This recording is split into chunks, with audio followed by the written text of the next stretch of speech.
বারবার ট্রেন বদলেও শেষ রক্ষা হলো না। 10 কোটি টাকার মাদক সহ মালদা টাউন স্টেশনে গ্রেপ্তার মুর্শিদাবাদের এক যুবক। কলকাতা এসটিএফ এর তথ্যের ভিত্তিতে কাটিয়ার হাওড়া ডাউন এক্সপ্রেসের জেনারেল কামরায় অভিযান চালায় মালদা জিআরপি।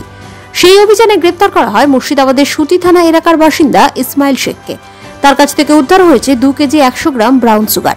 নাগাল্যান্ড থেকে মাদক নিয়ে আসছিল মুর্শিদাবাদে। তার আগে গ্রেপ্তার করলো মালদা টাউন স্টেশন জিআরপি। গতকালকে রাত্রিবেলা আমাদের কাছে একটা খবর আসে যে হাওড়া কটিয়ার থেকে হাওড়া যাওয়ার ট্রেনে একজন লোক আসতেছে, ওর কাছে প্রচুর পরিমাণে ব্রাউন সুগার আছে। ওই খবরটা আমাদেরকে শেয়ার করছিল, কলকাতা এসটিএফ থেকেও শেয়ার করছিল। তো ওই খবরটাকে আমরা ওকে ওভারকাউট করতে গেলাম। তো ওই ট্রেন মালদাতে ঢোকার পরে আমরা একটা ব্যক্তিকে আটক করি। ওর কাছে একটা ব্যাগের মধ্যে 5 প্যাকেট ব্রাউন সুগার ছিল। মোট 2 কেজি 100 গ্রাম মতো মোট ব্রাউন সুগার ছিল আর কি। ওটাকে আমরা সিজ করেছি আর লোকটাকে আটক করেছি। মার্কেট ভ্যালু যেটুকু আমাদেরকে খবর দিল, এটা 10 কোটি থেকে একটু বেশি হবে। 2 কেজি 100 গ্রাম মতো আছে। ট্রেনে ছিল এটা ডাউন মানে কটিয়ার থেকে হাওড়া ট্রেনে ছিল, কিন্তু এই ব্যক্তিটা আসছিল ডিমাপুর, নাগাল্যান্ড থেকে ডিমাপুর আসছিল আর যাচ্ছিল টুয়ার্ডস মুর্শিদাবাদ সুতি থানার আন্ডারে যাচ্ছিল। এটা ওই ফারাক্কা সাইডে, মানে ফারাক্কা মুর্শিদাবাদ সাইডে। সো এ বলছে ডিমাপুর, নাগাল্যান্ড থেকে সংগ্রহ করে নিয়ে আসছিল আর কি।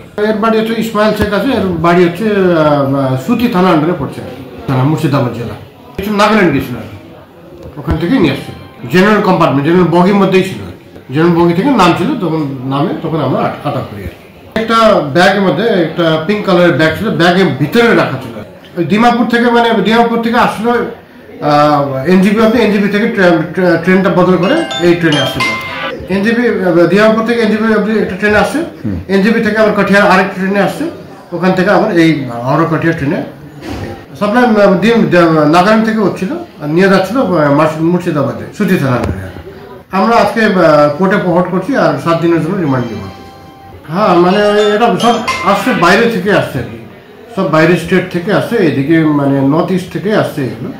এগুলো দেখা যাচ্ছে আর কি। এটা আমরা ওয়ার্কআউট করছি কিভাবে স্টপ করা যায়। পাথর ছাড়াই প্রতিকার সম্ভব। মালদার প্রাচীনতম ভৃগু বংশ জ্যোতিষী পণ্ডিত এস শাস্ত্রী। দাম্পত্য সমস্যা, বিবাহে বাধা, ব্যবসায় অবনতি, পরীক্ষায় অকৃতকার্যতা, ভাগ্য গণনা, কোষ্ঠী বিচার, ঠিকুচি গোষ্ঠী এবং মৃত্যু ছাড়া সকল সমস্যার সমাধানের জন্য যোগাযোগ করুন জগদম্বা জ্যোতিষ কেন্দ্র, বিবেকানন্দ স্কুলের পাশে, মালদা।